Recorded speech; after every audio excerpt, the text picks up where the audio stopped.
I sent my parents $550 a week so they could live comfortably. But on my kid's birthday they never showed. When I called, Dad snapped, "We don't count your family." I hung up shaking and shut down every account in my name. 40 minutes later my mom went crazy. I was done being their daughter the moment my father said my son didn't count. You'd think after everything I did for them, everything I sacrificed, they'd have some respect. Or even just basic human decency. But no. My parents treated me like an extension of their problems, like my only role in life was to make theirs easier. They saw my kindness as weakness and for too long I let them. I'm Barbara. I'm 34. And I'm finally telling this story because for years I let them guilt me into silence. I kept hoping if I just did a little more, gave a little more, they'd finally change. But they didn't. And now I'm the one who changed. I hope someone out there hears this and understands what it means to reach your breaking point. Started 3 years ago when I began sending them money every single week. $550 like clockwork. They always had a reason. Dad's blood pressure meds. The rent was going up. The car broke down. Mom needed new glasses. They never once said thank you. They just acted like it was expected. Like it was mine and Rachel's job to keep them afloat. Rachel's my younger sister. She's always been their favorite. Blonde, perfect teeth, did pageants as a kid. They'd brag about her job, her boyfriend, her haircut. I was just the responsible one. The one who handled their bills, made the calls, drove them to appointments, sent money. They never asked Rachel for a dime. But she sided with me when things started getting worse. Even she saw it. My husband Tyler used to ask why I did it. Why I let them treat me that way. I didn't have an answer. I just couldn't imagine cutting them off. No matter how cold they were to us, especially to our son. They never bonded with him. Never babysat. Barely acknowledged his birthdays. Mom once said she didn't feel connected to him because he looked too much like Tyler. Till I tried. I sent photos. Invited them over. Included them in everything. Last weekend was his 3rd birthday. We planned a small backyard party. Nothing extravagant, but he was excited for weeks. He picked out a cake shaped like a bulldozer and kept talking about how Grandma and Grandpa were coming. We even printed a little sign that said, "Welcome, family." They never came. I waited until after the candles were blown out, after the guests left, after my son fell asleep with cake on his shirt and one shoe on. Then I called them. Dad picked up. I didn't even ask why they didn't show. I just said, "We were waiting for you." He said, "We don't count your family." Then hung up. I sat there holding the phone, not feeling sadness or anger, just this eerie calm. Like something had shifted inside me. I opened my laptop and shut everything down. Every bill in my name gone. I canceled the utilities, disconnected the grocery card, closed the bank account they used. I called their landlord and gave him their number.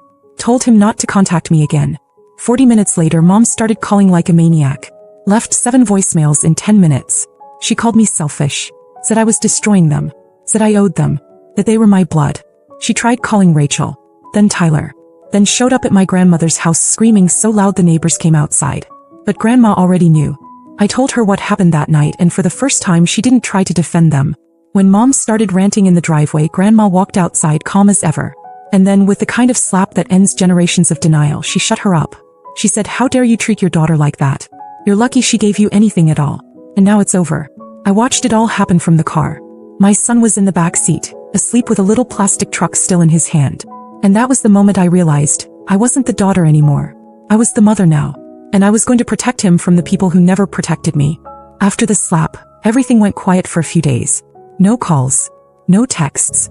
Just this eerie silence, like they were regrouping, planning their next move. I wasn't naive enough to think it was over. I knew my mother. Silence was just the eye of her storm. Rachel checked in every morning. She kept asking if I was okay, if I was sure about what I did. I told her I was more than sure. I was free. For the first time in my life, I wasn't constantly checking my phone or calculating how much money I had left after taking care of their bills. The silence broke on Thursday morning. My work email pinged, and there it was. A forwarded message from our joint cell phone provider. Apparently they tried upgrading their phones on my account. Both of them. Maxed out models. I'd already shut the account down days earlier. I replied to the email just to be sure and got confirmation. The attempt had been blocked. But still. The nerve. That same day, Tyler found a letter wedged into our mailbox. It wasn't stamped. Someone had driven to our house to leave it. My name was on the front, written in my mother's handwriting. Inside was a single piece of paper. "You can ignore us, but don't forget, family is blood. And your little boy has our blood too." That was the line. That was the moment revenge became something more than emotional. I took a photo of the letter and drove straight to Grandma's. She read it twice, sat down and told me to stay calm. Then she said something that caught me off guard. "It's time they learn what survival looks like without you." She pulled out a small notepad where she'd written down every major expense I'd covered over the last 3 years. She'd been keeping track. Rent, utilities, medical bills, phone plans, groceries, car repairs, even a few Amazon purchases. I couldn't believe it. She said, "We're not going to hurt them. We're going to show them." I started small. I called their dentist's office and had my name removed from the file. Same with the pharmacy. Then I emailed their landlord again and asked for a copy of their lease. I just wanted to see it, see what kind of mess they were in. They hadn't paid rent that month. The next day, my mom called me from a number I didn't recognize. I let it ring. Then Rachel texted. They just showed up at my work. I called her immediately. Mom and Dad had walked into Rachel's office like everything was normal. Asked her for $300 to get through the week. Rachel told them no. She said, "If you want money, ask the daughter you actually respect." Dad lost it. Started raising his voice. Said she'd always been a disappointment. That night, Rachel came over with a bottle of wine and something in her eyes I hadn't seen before. Distance. They don't care about any of us. They only care about what they can get. I nodded. She leaned in and said, "So, what's next?" And that's when I told her about the account. The one they didn't know I had. Back when I was still handling everything, paying their rent, their bills, refilling their prescriptions, I set up a side account. It was supposed to be a safety net for emergencies. My name only. No one else knew it existed except Tyler and Grandma. What they didn't know was that every time I sent them $550, I added $100 more into that side account. Quietly. Every week. By the time I cut them off, there was a little over $15,000 sitting there. I told Rachel about it that night, after she'd had 2 glasses of wine and was still reeling from what our dad said to her. Her face went blank when I mentioned the account. Then she asked the same thing Tyler did when I first started it. "Why didn't you use it for yourself?" Because I wasn't ready to walk away back then. I thought maybe I'd need it for them. But now I had a different use in mind. The first thing I did was hire a process server. Quietly. I pulled every receipt, every transfer, every documented expense I'd covered. Grandma co-signed a statement detailing how long I'd been financially supporting them. It wasn't about suing them. I didn't want their money. It was about establishing a clear record of how much I gave before they started spreading lies. Because I knew my parents. The moment they realized the free ride was truly over, they'd get loud. They'd start telling people I abandoned them, that I never helped, that I was a cold daughter poisoned by my husband. I was going to cut that story off before it started. 2 days later, they were officially served. Not with a lawsuit, just a formal notice that all financial ties had been severed and that any further attempts to use my name for credit or bills would be considered fraud. Rachel told me they freaked out. My dad screamed at the mailman. My mom sat in the driveway chain-smoking for hours. Then came the text. Just one sentence from my mother. "I hope your son never treats you the way you treated us." It didn't hurt. Not anymore. What did shake me was what came next. Grandma called in the middle of the night. She said someone had broken into her shed. Nothing major stolen, just the lock broken and some things thrown around. The only thing missing? A box of my old school stuff she had kept. Report cards, baby pictures, letters I wrote as a kid. We both knew exactly who had done it. I didn't sleep that night. Tyler sat with me in the living room while I went through every security camera we had. I checked my son's room 3 times. I couldn't explain it, but something in me flipped. They weren't just trying to guilt me anymore. They were trying to get to me through my past. Through my child. So I started phase 2. If they wanted to dig into my life, fine. But they were going to find something else. Something that would blow back right in their faces. And I knew exactly where to start. I called the one person they thought they had wrapped around their finger. Uncle Dan. Uncle Dan was my dad's younger brother. Grew up in his shadow, always getting blamed for everything that went wrong in the family. He moved out of state years ago after a huge falling out none of us really understood. All I knew was that my parents hated him. Talked about him like he was a drunk loser who never amounted to anything. But I remembered something. One night when I was 16, I overheard a late-night call between Mom and Grandma. Grandma was furious. She said, "You and Alan stole what was never yours and Dan has every right to be angry." At the time, I thought it was just about inheritance drama or something petty. But now that they were escalating, now that they were sending threats and breaking into sheds, I wanted answers. I wanted leverage. So I called Uncle Dan. Told him everything. About the money. About the birthday. About the letter. The slap. The break-in. He went quiet for a moment. Then he said, "I've been waiting for this day for 20 years. I asked what he meant. And what he told me turned everything upside down. Apparently, when their parents passed, my grandparents on my dad's side, there was an inheritance left for all 3 sons. Except there was a catch. My grandparents didn't trust my father with money. Not because he was irresponsible. Because he was manipulative. So they wrote up a will that divided the estate 3 ways, but with one condition. Barbara's portion will go to her directly when she turns 30. Barbara. Me. My grandparents left me money. Not my parents. Not Uncle Dan. Me. Uncle Dan had a copy of the original will. But when my dad got to the lawyer first, he claimed I didn't want anything to do with it. That I'd declined it.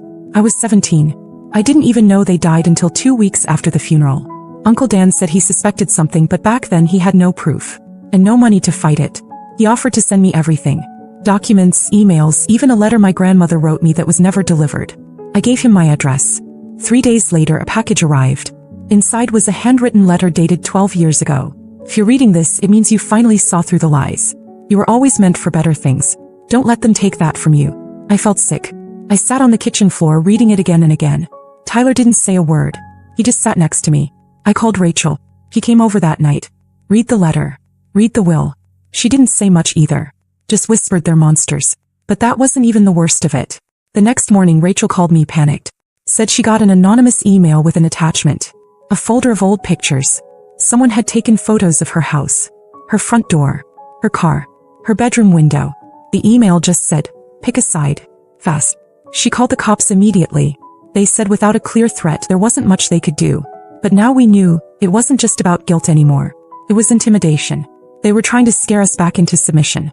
And maybe that would have worked once. But now I had a copy of the will. I had the original letter. I had Uncle Dan. I had Rachel. I had Grandma. And they had nothing. So I went to a lawyer. And I told him everything. The lawyer was calm but blunt. He said if what you're showing me holds up, this is going to get ugly for them, fast. He reviewed the documents from Uncle Dan, the letter from my grandmother, and the paper trail of financial abuse I'd quietly compiled over the years. Then he pulled something up on his screen and turned it toward me. There's a trust in your name. Still active. My heart dropped. I didn't know what to say. The trust was real. Established by my grandparents with a provision that no funds could be accessed until I turned 30. The same year I started sending my parents money every week.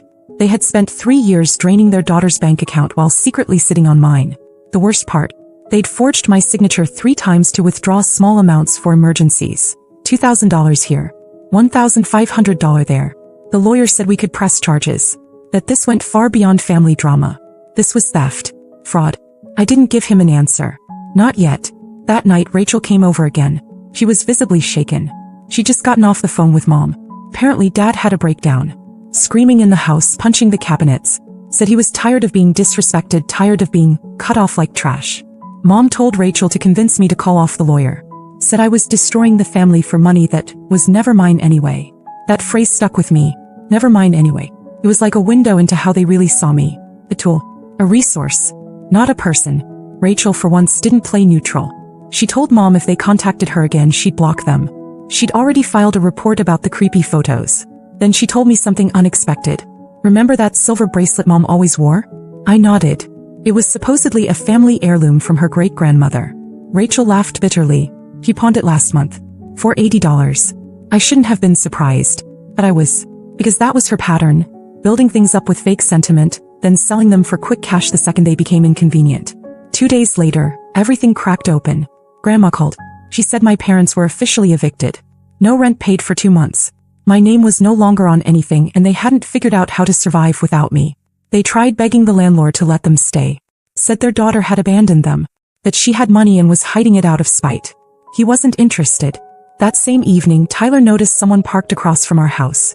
An old blue sedan. Engine running. Just sitting there. He stepped outside. The car sped off. We called the police and gave them everything. The photos Rachel received, the break-in at Grandma's, the forged trust withdrawals, the harassment. They opened a case. Then the next morning I got a text from an unknown number. You don't get to win. But that's the thing. I wasn't trying to win. I was just done losing. The final call came on a Tuesday. Not from my mother. Not from my father. From the sheriff's department. They'd been picked up after trying to use my old ID at a check cashing place. The clerk recognized my name and flagged it. When the cops searched them, they found a folder with Rachel's address and several photos inside. They weren't just spiraling. They were planning something. The officer said I should consider filing a restraining order. I didn't hesitate. I filed one for myself and one for my son. Rachel did the same the next morning. That was it. That was the line they crossed with no way back. And for the first time since this entire nightmare began, I felt peace. Grandma invited us all over the weekend after the court order was signed. Me, Tyler, Rachel, and my son. She made pot roast and wore her old pearls. Said she felt like celebrating. At one point, she pulled me aside and handed me a small box. Inside was a locket. Not expensive, not flashy. But when I opened it, There was a photo of me as a toddler and another of my son from the birthday party. She said, "This is the family that matters." Then she added something else. "You know, I slapped your mother because I was angry. But if I ever see her again, it won't just be one slap." We laughed. For the first time in weeks, Tyler and I used part of the trust money to finally fix up the backyard. Nothing extravagant, just enough to build a little playhouse. My son calls it his work zone. He's obsessed with tools now. Rachel moved into a small place of her own a few miles away. She comes over every Friday for dinner and helps babysit on the weekends. We've never been closer. As for my parents, they vanished. The last we heard, they were staying with a cousin out in the desert. No car, no job, no money.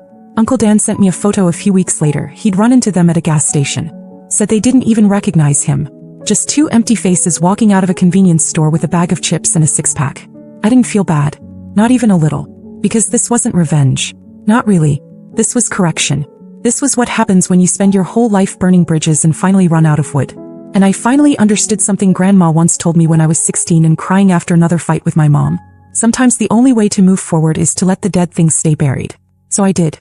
And we're happy now. Quiet. Normal. Free. They don't count my family. Good. Because they're not part of it anymore.